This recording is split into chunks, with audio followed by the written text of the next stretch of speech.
Okey, bertemu lagi kita dalam sesi ulang kaji bersama Cikgu Hadi. Okey, kali ini saya akan bawakan tajuk garis dan satah dalam 3 dimensi.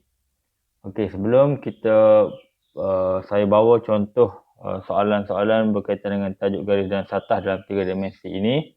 Okey, apa kata kita tengok dahulu sedikit kita belajar sikit asas garis dan satah dalam 3 dimensi. Okey. Tajuk ini sebenarnya dia tak susah. Dia hanya membincangkan tentang mencari sudut di antara garis dan satah serta mencari sudut di antara satah dengan satah. Okey. Lebih penumpuan kepada kita nak mencari, menentukan sudut di antara ada dua.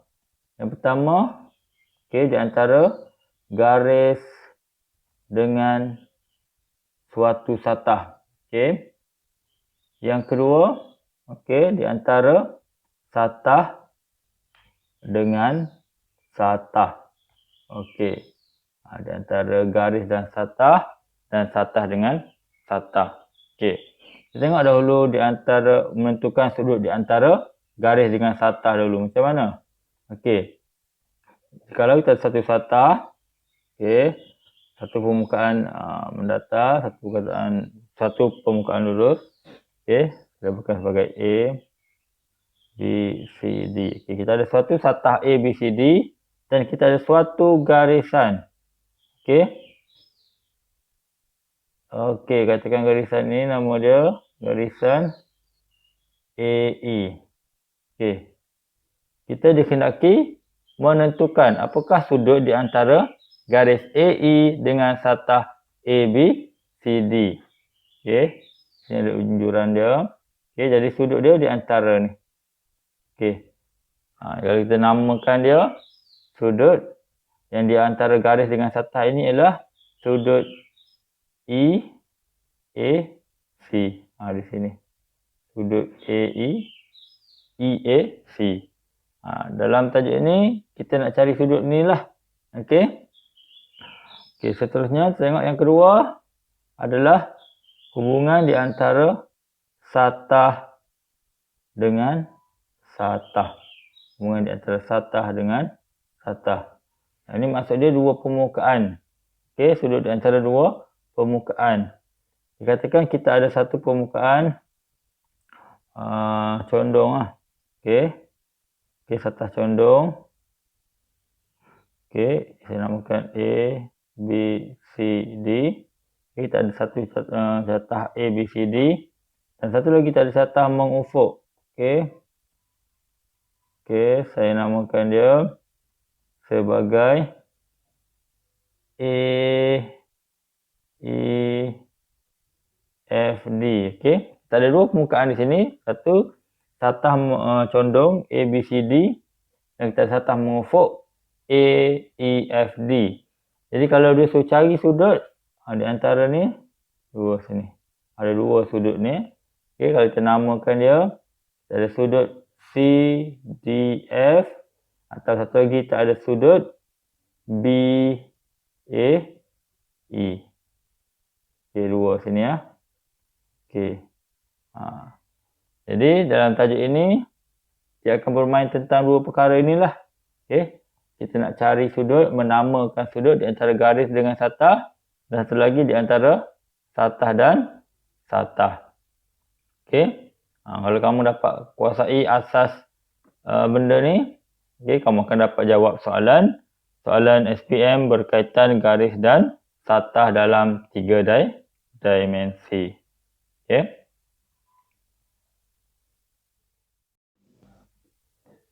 Sekarang kita akan tengok contoh soalan SPM berkaitan tajuk garis dan satah dalam 3 dimensi. Kali ini cikgu bawakan contoh dalam kertas 2 dulu. Cikgu bagi penumpuan tentang soalan dalam kertas 2.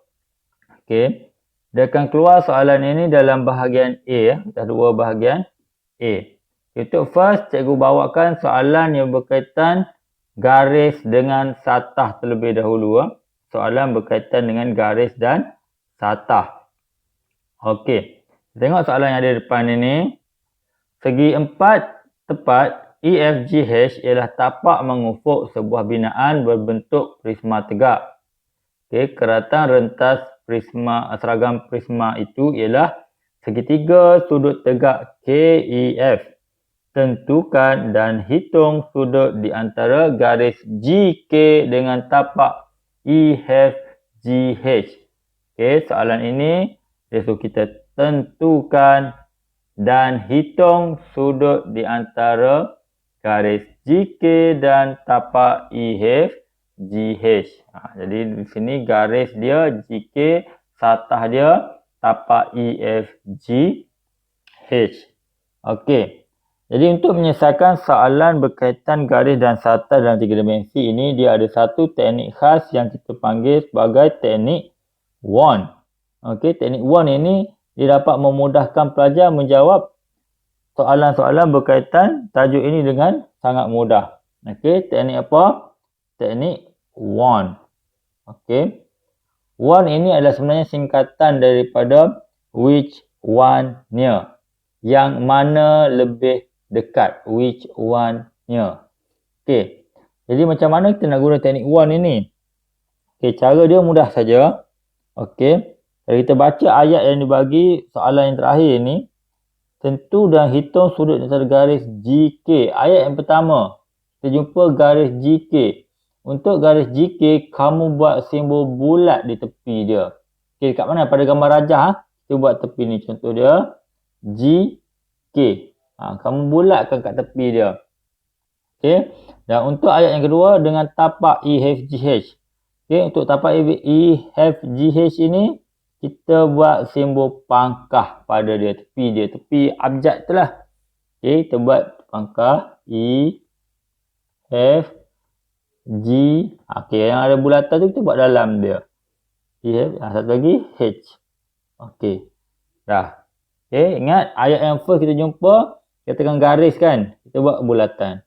Yang kedua, kita buat pangkah. Okey. Okey, seterusnya kita nak susun dia, nak cari nama dia, kita susun macam mana? Okey. Yang pertama buat bulat, yang kedua bulat pangkah, yang ketiga pangkah. Okey, jadi kita susun nama dia. Okey, kita cari simbol yang ada bulatan saja. Okey, huruf apa ada bulatan saja? Sini kan. Iaitu huruf K. Jadi letak K bawah dia. Yang kedua, bulat pangkah. Bulat pangkah pun ada satu saja iaitu G. Okey, mudah kita lah. Dan yang terakhir kita ada pangkah. Pangkah sini ada 3. E, F, H. Okey, jadi berbalik pada nama tajuk ini which one near, yang mana lebih dekat, kita cari yang mana lebih dekat dengan huruf yang pertama tadi kita ada K kan. Cari yang mana dekat dengan K. Tentulah E di sini. Jadi nama dia E lah. Jadi kita dah dapat soalan yang pertama, tentukan tu. Okey, iaitu nama sudut dia ialah sudut KGE. Jadi di sini KGE. Sorry. Okey, jadi sudut tu di sini. Ya. Di sini sudut dia. Okey. Sudut KGE. Okey, kita dah dapat. Kita dah menjawab soalan yang pertama, menentukan. Okey. Sudut di antara garis GK dan tapak EFGH. Soalan yang kedua, okay, sebenarnya kalau baca betul-betul soalan ni dua soalan lah. Okay, tentu dan hitung sudut. Hitung sudut. Hitung sudut ini ialah kita kena kira lah berapa nilai sebenar sudut ini. Sudut KGE ni. Okey. Soalan yang kedua tadi, hitung. Hitung sudut KGE. Berapa darjah? Dia punya besar dia. Sudut KGE tadi. Jadi untuk menjawab dia, nak memudahkan kita keluarkan dulu gambaran dia. Sudut KGE ni. Okey. KGE. Sudut dia di sini. Kita baca daripada gambar rajah, apakah maklumat yang kita boleh jumpa. Okey, panjang ukuran dia. Okey, KE kita ada pertama 9 meter. Okey, GK tak tahu.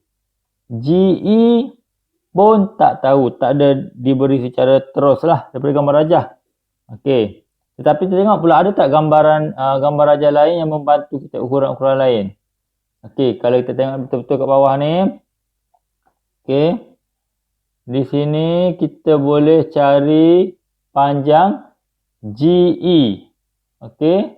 Sebab kita ada ukuran di bawah tu. Kita cuba keluarkan gambar rajah yang bawah. Okey, segitiga yang bawah ni mana? Sini area tu saya bulatkan tu. Kita ada pertama sini G. Kita ada atas ni E. E dan bawah kita ada F. Okey. Okey, mana kita ada ukuran? Kita ada GF, kita ada 12. Kita ada EF, kita ada 5 meter. Jadi GE di atas dengan bawah ni dia sama. Jadi kalau kita boleh cari yang bawah ni, kita akan dapat GE yang atas tu lah. Okey. Jadi nak cari dia macam guna apa murid-murid? Guna teorem Pythagoras. Siapa yang tak ingat teorem Pythagoras, ulang kaji balik teorem Pythagoras tu apa. Jadi kita nak mencari panjang salah satu dari segitiga ni, kita guna teorem Pythagoras. Jadi GE sama dengan punca kuasa 2, 12 kuasa 2 tambah 5 kuasa 2. Okey. 12 kuasa 2 tambah 5 kuasa 2. Puncakan, kita akan dapat 13. Jadi di atas ini GE adalah 13. Okey. Bila kita dah dapat GE itu 13. Okey, macam mana kita nak tahu sudut KGE ni? Kita gunakan rumus trigonometri. Okey, maklumat yang kita ada kat sini 13 dengan 9. Okey, kalau tengok sudut depan ni, sudut G dekat G ni, okey, 9 ni mewakili tentangan. Okey. GE mewakili sebelahan. GK mewakili hypotenuse. Okey. Jadi kita ada maklumat tentangan dengan sebelahan. Okay, jadi kalau rujuk balik rumus trigonometri, okay, siapa yang ingat, kalau kamu pernah dengar, saya takut hantu, kalau saya hantu tak takut sangat. Okey. Ni teori ni mudah sikit ya. Saya takut hantu, kalau saya hantu tak takut sangat. Yang ini sin, cos, tangent. Okey. Kita nak pakai mana satu atau tiga ni? Berbalik kepada maklumat apa yang kita ada. Kita ada tentangan dengan sebelahan. Tengok yang mana tentangan dan sebelahan. Tentulah tangent. Okey. Kita ada tentangan per sebelahan. Jadi kita gunakan maklumat ini. Nak kira dia. Okey. Dan kita nak guna tan. Ingat tan ialah tan theta sama dengan tentangan per sebelahan. Jadi tan, okey, sudut KGE adalah tentangan per sebelahan. Tentangan kita ada 9. Sebelahan kita ada 13. Okey. Jadi untuk mencari sudut KGE, okey, tan kita bawa ke sebelah sana, dia akan jadi tangent negatif 1. Okey. 9 per 13. Okey, tekan pada kalkulator. Tekan shift, tekan tan, tekan keluarlah tan negatif 1, 2. Okey, 9 per 13. Okey, kamu akan dapat 34.69 ataupun 34.7 lah. Okey, 34.7 sebab ada 34.695 belakang. 34.7. Okey, ataupun nak buat darjah dan minit pun boleh. 34 darjah 41 minit. Okey. Terpulang pada kamu lah. Okey. Dapat? Okey. Untuk mencari sudut, kita gunakan rumus trigonometri. Ingat dia punya ayat tadi saya takut hantu kalau saya tak takut sangat lah. Okey, di sini kita ada maklumat tentangan dan sebelahan. Jadi kita gunakan tan lah. Okey, tan sudut KGE sama dengan tentangan persebelahan 9/13. Okey.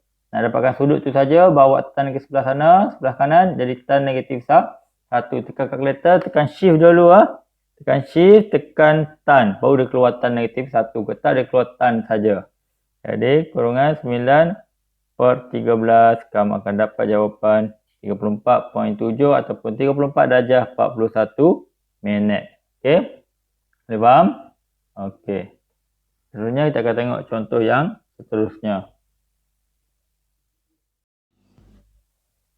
Okey, seterusnya kita akan tengok contoh yang kedua. Okey, masih lagi dalam tajuk garis dan satar dalam 3 dimensi. Okey, masih lagi dalam terfokus kepada garis dengan satar.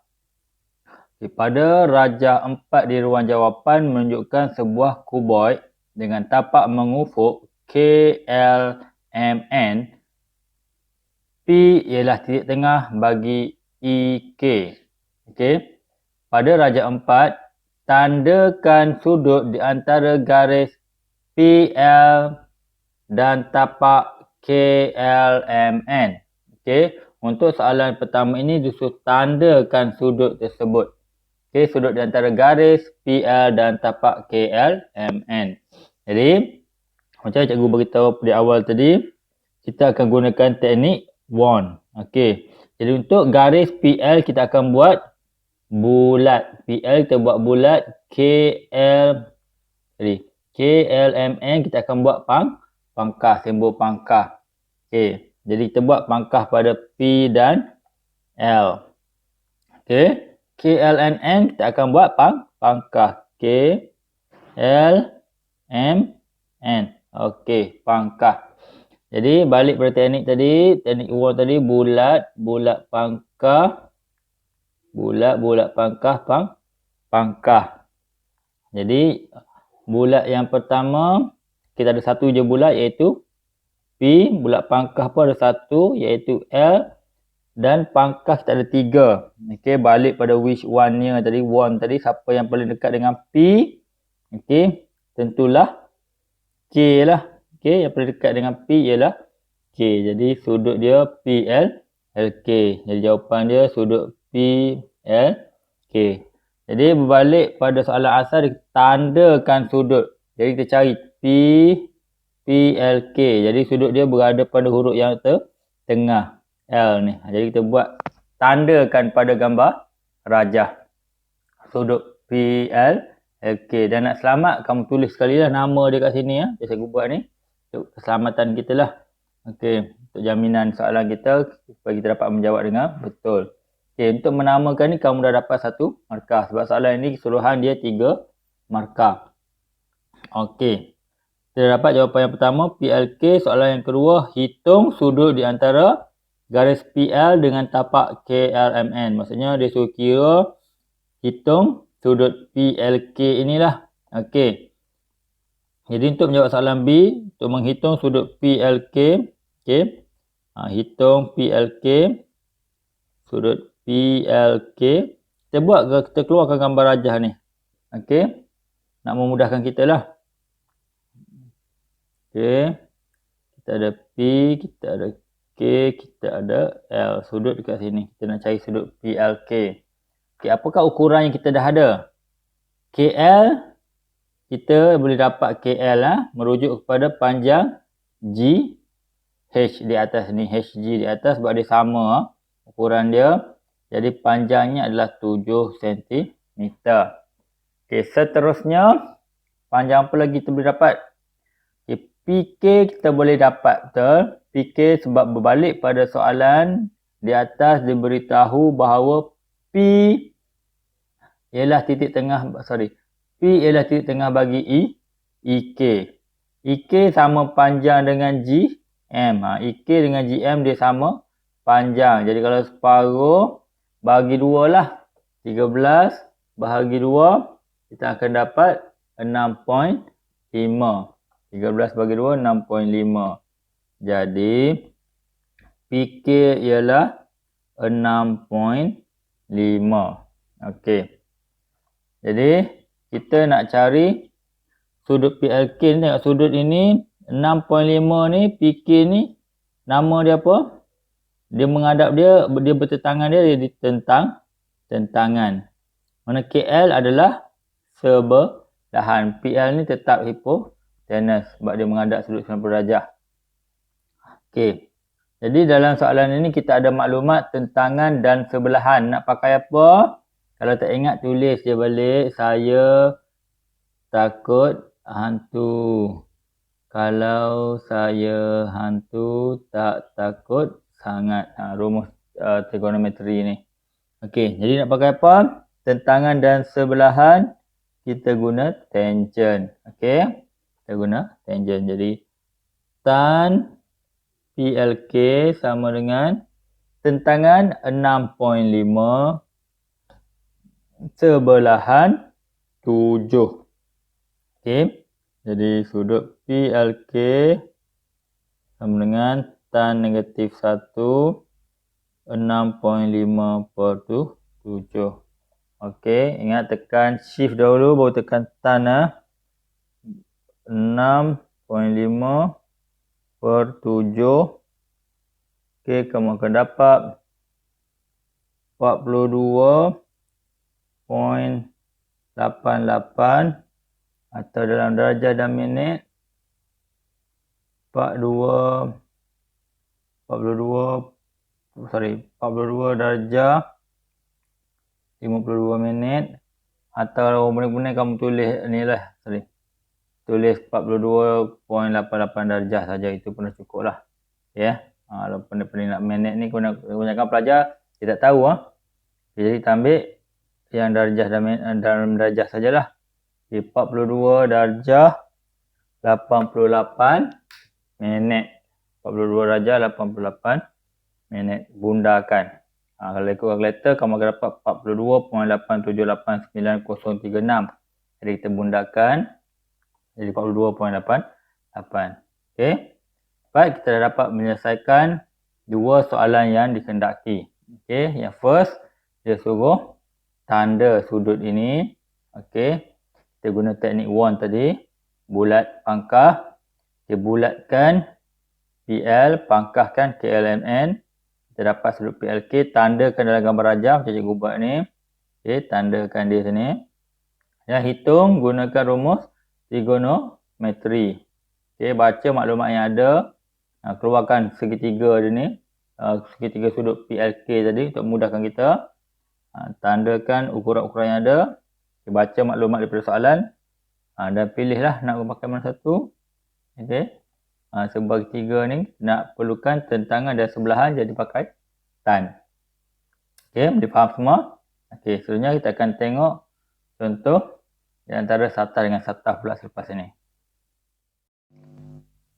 Okey, untuk contoh soalan seterusnya, cikgu bawakan soalan yang melibatkan satah dengan satah. Sudut di antara satah dan satah. Okey, kita tengok contoh. Okey, diagram form. Okey. Halaman 4 menunjukkan sebuah prisma tegak mengufuk dengan tapak segi empat tepat JKLM. Trapezium JKQP merupakan keratan rentas prisma itu. Permukaan segi empat tepat PSMJ adalah condong. Okey.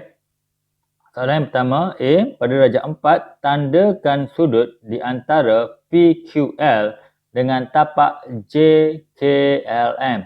Okey. Berikut soalan, dia suruh tandakan sudut di antara satah PQL dan tapak JKLM. Okey, jadi soalan ini melibatkan satah dan satah. Okey, kita gunakan teknik one. Untuk PQL kita buat bulat. Untuk JKLM kita buat pangkah. Okay, jom kita buat. Okay, P, Q, L bulatkan dan JKLM pangkah. Okey, JKLM. Okey. Jadi guna teknik Wand, ingat bulat pangkah pangkah. Okey. Yang pertama cari bulat. Okey, bulat di sini kita tengok ada dua. P dan Q. Okey, P dan Q. Kita nak pilih satu. Tak apa, kita jangan putuskan lagi. Kita tinggalkan dulu. Kita tengok Q. Kita tengok bulat pangkah. Bulat pangkah ada satu sahaja iaitu L. Okey.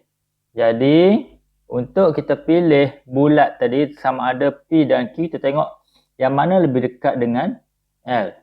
Tentulah Q. Jadi, untuk yang pertama ini adalah Q lah. Okey. Okey, Q, L dan pangkah kita cari yang mana dekat dengan Q. Yang mana dekat dengan Q? Tentulah K. Jadi, jawapan dia QLK. Jadi, soalan ini dia suruh tandakan. Pada rajah, tandakan. Jadi, kita tandakan sudut QLK. Sudut tu berada pada huruf yang tengah iaitu L. QLK. Jadi, di sinilah. Okey. Buat sikit. QLK. Anda nak selamat, kita tulis juga nama dia kat dekat jawapan ni. Sudut QLK.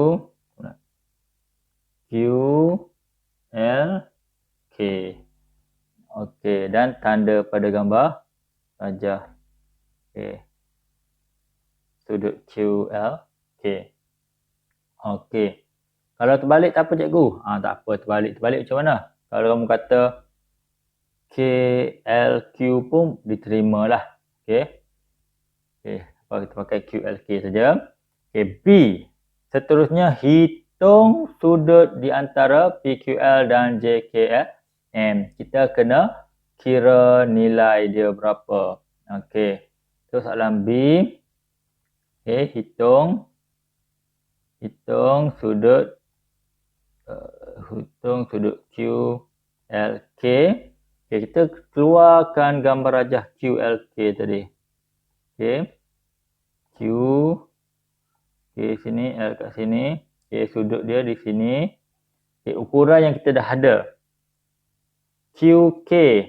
QK kita dah ada sebab dia sama dengan RL iaitu 10 cm. Okay, KL pun kita dah ada bawah ni 13. Okey. Jadi mudah bagi kita sini sebab okey bagi sudut QLK ni kita ada 10. 10 ni mewakili tentangan. Yang bertentangan dengan dia tentanganlah dan sebelah dengan dia sebelahan iaitu 13. 13 itu adalah sebelahan. Jadi kalau tentangan dengan sebelahan kita pakai okey ingat balik tangent. Kita akan pakai tangent. Jadi tan QLK bersamaan dengan ingat tan ialah tentangan persebelahan. Okey, tentangan 10, sebelahan 13. Okey, kita cari sudut QLK. Tangent negatif 1, 10/13. Okey, tekan kalkulator. Ingat tekan shift dahulu, baru tekan tan. Okey, buatlah 10/13. Kamu akan dapat 37.57 darjah. Okey. Inilah jawapan dia untuk menentukan sudut dia, mengira nilai sudut bagi QLK. Okey, kita perhatikan gambar rajah, dapatkan ukuran dia. Tip dia first kali keluarkan segitiga sudut tadi, QLK tadi. Kita lukis balik kat luar. Okey, macam ni. Kemudian tandakan ukuran-ukuran yang kita boleh peroleh daripada gambar rajah, maklumat yang ada diberi dalam gambar rajah. Kemudian tentukan nak pakai rumus trigonometri yang mana, sin ke, cos ataupun tan, berdasarkan maklumat yang kita ada. Okey. Seterusnya saya akan tunjuk satu lagi contoh berkaitan dengan satah dengan satah. Okey, kita tengok pula contoh yang kedua berkaitan dengan satah dengan satah. Okey. Tunjuk gambar rajah diberi. Rajah 2 menunjukkan sebuah prisma tegak. tapak PQRS ialah segi empat tepat yang mengufuk. Trapezium PQVU ialah keratan rentas seragam prisma itu. Okey. Perhatikan gambar rajah diberi. Okey, dia dah lorek siap-siap. Okey. Soalan A, namakan sudut di antara satah UTR dan satah PSTU. Okey. So, kita namakan sudut di antara satah UTR dan satah PSTU. Okey, berbalik pada teknik 1 yang kita pakai tadi. Kita akan gunakan untuk soalan ini juga. Okey, satah yang pertama UTR itu kita buat simbol bulatan. Okey, UTR. Dan untuk satah yang kedua kita buat simbol pangkah. PSTU.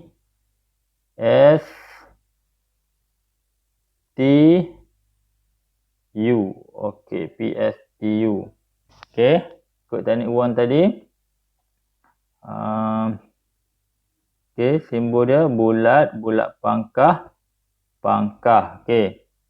Okey, turutan bulat. Okey, ada satu saja iaitu R. Okey, mudah. Okey. Pangkah di sini ada 2. Jadi yang mana kita nak pilih? Kita pilih yang lebih dekat dengan R. Yang mana lebih dekat dengan R? Tentulah T lah. Okey. T. Dan pangkah kita pilih juga yang dekat dengan R. Walaupun ada 2 iaitu P dengan S. Jadi kita akan pilih S. Jadi nama sudut di antara satah UTR dan PSTU ialah RTS. R kita lukis kat sini. RTS. Dia dekat celah ni sudut dia. Okey. Kalau tanda tak tanda pun tak apa sebab soalan ini dia suruh namakan. Jadi maka diberi pada penamaan itulah RTS, sudut RTS. Okey. Untuk soalan yang kedua, okey. Kira sudut di antara UTR dan PSTU. Maksudnya dia suruh kira sudut RTS. Okey. Kira sudut RTS. Okey. Jadi kita nak kira sudut RTS, kita keluarkanlah gambar rajah dia untuk memudahkan kita. Kita buat kat sini sikit. Okey. RTS. RTS. Sudut dia dekat mana? Dekat urut yang tengah-tengah iaitu dekat T. Kita baca ukuran yang kita boleh dapatkan daripada gambar rajah. Okey. TS kita boleh peroleh TS sebab dia sama dengan UP iaitu 6. Okey, TS 6 cm. Manakala tengok sebelah kalau ada RT tak dapat. Okey. SR kita dapat sebab dia sama dengan PQ 12 cm. Okey. Jadi kita nak cari sudut dekat T tu, RTS tadi. Kita ada maklumat depan ni 12 itu adalah tentangan. Okey, manakala TS adalah dia punya sebelahan. TR itu hypotenuse lah sebab dia menghadap sudut 90 darjah tu hypotenuse. Okey. Okey, jadi kita ada 2 maklumat tentangan dengan sebelahan. Jadi nak pakai apa? Okay, kita banyak latihan kita buat tadi kebanyakannya menggunakan pakai tangent lah sebab kebanyakan maklumat kita peroleh adalah tentangan dan sebelahan. Jadi tan sudut RTS adalah tentangan per sebelahan 12/6. Okey. Jadi sudut RTS ialah tangent negatif 1 12/6. Okey, tekan kalkulator. Shift tan 12/6. Kita akan dapat 63.43 darjah. Okey. Soalan ni agak mudah lah. Okey. Saya ulang balik. Okey. Kita nak mencari nak menentukan nama sudut di antara satah UTR dan PSTU. Kita gunakan teknik 1. Okey, bulatkan UTR dan pangkah PSTU. Okey, bulat hanya ada satu iaitu R, terus tanda R. Bulat pangkah ada 2. Okey, kita pilih yang lebih dekat dengan R, iaitu T. Okay, seterusnya, pangkah pun ada 2, kita cari yang dekat dengan R, iaitu S. Jadi kita dapatlah nama dia sudut RTS. Kemudian untuk mengira sudut dia, untuk soalan B, kita buat segitiga gambaran kepada sudut RTS tadi. Okay. Dan dapatkan ukuran-ukuran yang tertentu, iaitu kita ada TS. TS sama dengan UP 6 cm, manakala SR sama ukurannya dengan PQ, iaitu 12 di bawah tu. Okey. Dan kita kiralah guna rumus trigonometri yang kita pakai sini tan, sebab dia ada maklumat tentangan dan sebelahan. Ya, tentangan dan sebelahan kita guna tan. Okey. Tentangan 12, sebelahan 6. Okey. Jadi gunakan kaedah tadi, dapatlah jawapan 63.43 darjah. Okey, saya harap semua murid dapat menguasai soalan-soalan berkaitan dengan garis dengan satah dan satah dengan satah. Okey, sekian dulu untuk video kali ini.